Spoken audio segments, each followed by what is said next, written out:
Today is July 11th, and my name is Veronica Lamas. I am doing a short interview with Ana Karina Casas, who is an intern with the Boulder County Latino History Project in summer 2013. This interview is being recorded for the Boulder County Latino History Project and the Mary Rogers Oral History Program. The interview is being filmed by Daisy De Luna. Please tell me when and where you were born. I was born November 24th of 1986 in San Jerónimo, Fresnillo, Zacatecas. That's a really small town in Zacatecas and Fresnillo County. When did your family or earlier relatives come to Colorado? Well, my family, like my grandparents and uncles and father, have been coming to the United States since like the Bracero program with my grandparents, you know. And after that, like my uncles and my dad like kept coming and going back, kept coming and going back. But my mother and my little brothers and me came to the United States when I was 11 in 1999. So your parents were braceros? Your grandparents? My grandparents were, yeah. And do you know anyone else No. in your family? No, just them. Mi abuelito, Jose, my dad's dad, and my mom's dad, Andres. Okay. Where did they live before that? My grandparents? Yeah, or your parents. My grandparents? Well, I know my grandma, my mom's mom, is from Guadalajara, Jalisco. That's where my grandpa met her. And I don't know, the rest I think are from Zacatecas, all of them. Yeah. Why did they come here? Why? Work opportunity, I think, because they were offering good pay, and I don't know, maybe because it was better pay than what they were earning down in Mexico. And I don't know. Okay. Has your family stayed together in this country, or are some people living in other countries? My close family, okay, so my mom brought my brothers and me here because my dad was abusing her. So she decided to leave my dad. And there was no way for us to come here legally at all. So she decided to come here, crossing the border undocumented. And we came straight to Boulder, Colorado. And that's where my mother's sister helped her, for housing and then looking for a job and, supporting her for a little bit while my mom got on her feet and looked for a job and stuff like that. How old were you? I was 11. 11. And you remember this? Oh, yeah. You remember crossing the border and everything? Oh, yeah. How was that? It was really scary. My mom decided to come here first. She left me behind the first time she decided to come. And she brought my little brothers. And the first time they came here, they didn't make it. They tried to cross a few times and they didn't make it. They got stopped and sent back a few times. And then they went back to Zacatecas, and my mom decided that next time she was going to bring me. And then when she brought me, we tried to cross and we got stopped the first time. The second time it was really hard because we were actually crossing the desert, and it was at night, and it was a lot of people. We were crossing through like big hills full of cactus, and it was at night, so we couldn't see. People were getting cactus spines all over their bodies and hands. And then we walked for a couple of days. My mom was alone, of course, with us, but she got help from the other people. It was scary, especially because the coyotes, they were doing drugs. Oh, wow. And they were smoking weed and doing cocaine. I didn't know this, but my mom, the people there, they would say that, and I remember listening. And at that time, I couldn't quite understand what it meant, but now I do. And then there's another girl. It was really cool. There's another girl who who was there, and she spoke like perfect English, like it was her first language. And we couldn't understand why she was crossing the border. And she had a lot of cash, like a lot of dollars. And a lot of people were talking about her being, like she only had a backpack, and they all said she was carrying drugs.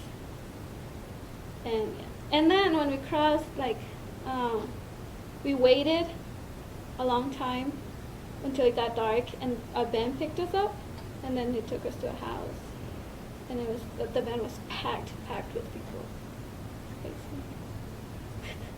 And then you came to Boulder. We went to Nevada, and we stayed there in a house for like a week, and then they brought us to Boulder. Okay. So then, where did you go to school when you were younger, and where are you studying now? When I got to Boulder, I was enrolled in Casas Middle School, where I graduated middle school, and then I went to Boulder High School, and then I continued to CCD, and then from CCD I went to New Mexico, and then I came back. It's a long story. How was school for you? It was hard because I did not speak a word of English, like not even yes. Mm-hmm. It was really hard, especially, the reaction. When you're a kid, and you never forget how people treat you. It doesn't matter, like, there's a different language, they're not saying good things to you. I mean, I couldn't, like, a lot of the teachers, they were nice, but some of the teachers at Casey, they were not very nice, especially, I remember on one occasion that, I was in a class, and this teacher was talking to me, and I couldn't understand anything he was saying, and he got angry and started yelling at me, and I didn't know why he was like yelling. I knew it was not anything nice.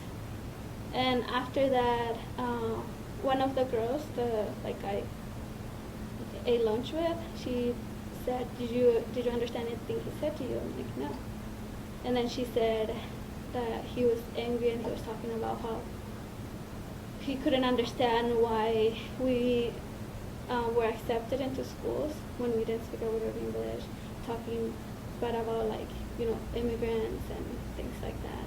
So. And was that the only time you remember that a teacher has said something like that? No, there was different times. I mean, different teachers. Like, I couldn't understand what they were saying, but obviously they were not there wasn't nothing nice. And did you take classes in English or Spanish? Both, because Casey was a bilingual school. Okay. Okay, and how was high school for you? So high school was hard because, in middle school I was taking both English and Spanish classes, but my English classes were kind of like bilingual as well. Mm-hmm. They were easy, like it was with people who spoke Spanish, so it was not as hard. My math classes in middle school were super easy. I was put into super easy classes because coming from Mexico, like over there, like science, math, everything, there's so much like advanced. And getting here and starting everything again, it was kind of boring. I was taking math in Spanish, and it was super easy because they were looking at things that elementary school kids should be, studying. Anyways, getting to high school, that's where I learned most of my English, and it was really hard. And I was put into shelter classes. They are designed for kids whose English is a second language, but they are at a elementary and middle school level, all of these classes. So, and like the teachers don't really, a lot of the teachers of those classes that I was taking, that were called shelter, they didn't care much about if you learned or you didn't, like books were super easy, everything was like super easy, and I didn't understand then, what these classes were. I just know they were like super easy. And later on, like in my high school career, then I was like, I kind of understood that those classes, all of us, like Latino students, even when they spoke really good English, they were being put into these classes, and this is really sad because they kind of think just because we don't speak the language really well, or brain doesn't work as well, like, I don't know what they think, but these classes were pretty messed up. And what motivated you to go to college? I don't know, since I've always wanted to go to college. I've always wanted to do better, to be someone, and I have to take care of my family. I've always liked school a lot, so I'm an undocumented student, and that itself is really, really hard. Just to go through school, through high school, knowing that you're undocumented and that you may not have the chance to go to college, that in itself doesn't give you motivation to continue. That's what happened to my brothers, And to me, I think I did really well in high school just because I liked school so much. But for other undocumented students, it was hard. It was hard to find motivation, to continue on when they knew that even when they did like really well, they couldn't get scholarships, they couldn't get financial aid. Because obviously your families are not going to be able to afford a freaking tuition that is thousands and thousands and thousands of dollars. So my biggest motivation is my family, I don't know. When we were waiting for a coyote, like in Mexico, it was called agua prieta, I think. My mom didn't have any money, like at all. They kicked us out of the motel that we were staying on, so we had to sleep on the street. Wow. So that in itself, I swore that I was gonna be someone in life, that I wasn't gonna let something like that happen to my family again, And that's my biggest motivation. I didn't care what it was gonna take. I was, I was gonna continue my education and be someone and help my family mostly. So yeah, I got out of high school. It was really sad when I graduated high school because, I knew that after that it was gonna be even harder to continue. I was going to college with paying out-of-state tuition, which is 3 times more than in-state tuition, and I was working one semester. Well, I was working throughout, like high school and when I went to college, but I would save money one semester and then go to school, like take a class or two the next semester, and then save more money, and then through the next semester, and then again the next semester go to class. So it's taken me a really long time to finish, a long time, but it's okay. I don't owe money to anyone. Like I haven't asked for any loans. That's good, I guess. It's good. Yeah. What have been your experience as being a Latina in Boulder County? My experience, well. So what things have gone well for you, or what challenges have you faced? I don't know, I think being, Latino, Mexican, Hispanic, it's a challenge because in Boulder, like I grew up in Boulder. Well, I grew up in Mexico, but when I came here, I grew up in Boulder. And you feel alienated. You feel like you don't belong. And everyone, from freaking people on the street to teachers even, they look down on you, thinking that you don't have the intelligence to do as well as a white student. And when you do actually do good, they're like, oh my God, you're actually smart, look at you. And I took offense to that, like saying, okay, so I'm doing as well as this white student. Why am I so good? Just because I'm a Latina, a Mexican, Hispanic, doing as good as a white student? No. It pisses me off. That's understandable. So I don't know. It's a challenge, but it's a good challenge because that makes us who we are. That makes us work harder and makes us stronger. Mm-hmm. We know that because we already went through so much things and accomplished so many things. The next thing to come, the next challenge, we know we can go through it. We can accomplish it. Mm-hmm. What do you like about being in Boulder? Boulder is such a pretty place. I like the hiking trails.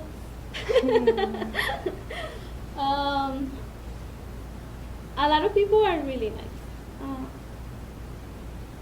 I don't know. A lot of people tell me like, "Oh, are you gonna stay in Boulder your whole life?" Whatever. And I'm like, I already made the move of my life. I like Boulder. I'm gonna stay in Boulder. If they don't deport me, whatever. I don't know. Boulder has. I consider Boulder my home. That's where I learned a lot of things. Especially a lot of of the United States culture, which in many ways is not very good. But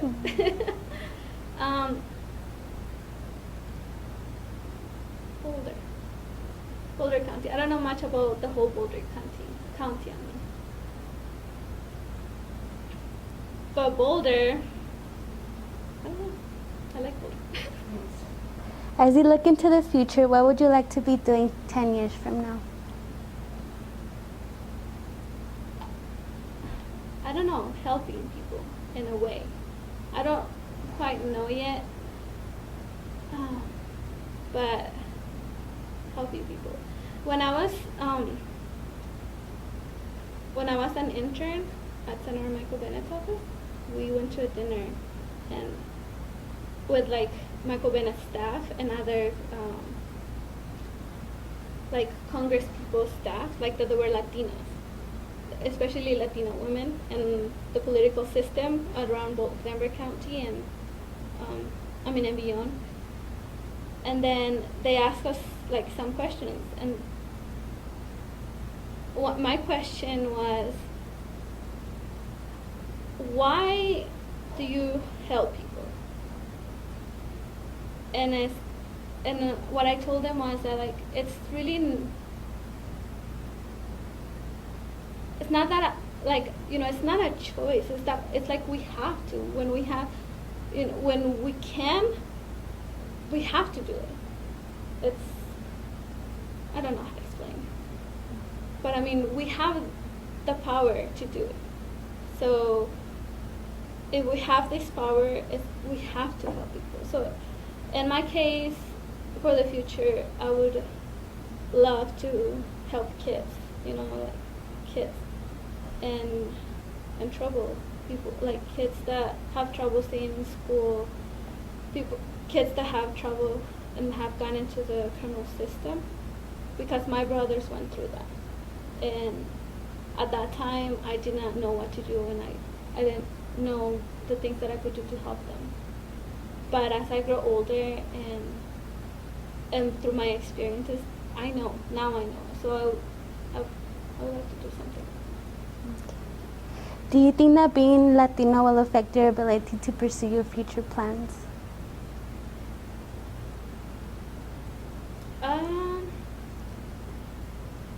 I don't know. It may. I really don't know. To this day, it has been a struggle, and in my opinion, it's a good struggle. But it's the future. Maybe in the future, people won't see us as so much different, I don't know. Are there any other topics you would like to talk about? Anything you want us to know about you? I like No, I don't think so. Are you guys gonna do about like recent immigration issues? Yeah? Yeah. Oh, okay. Okay. Well, thank you so much. Thank you.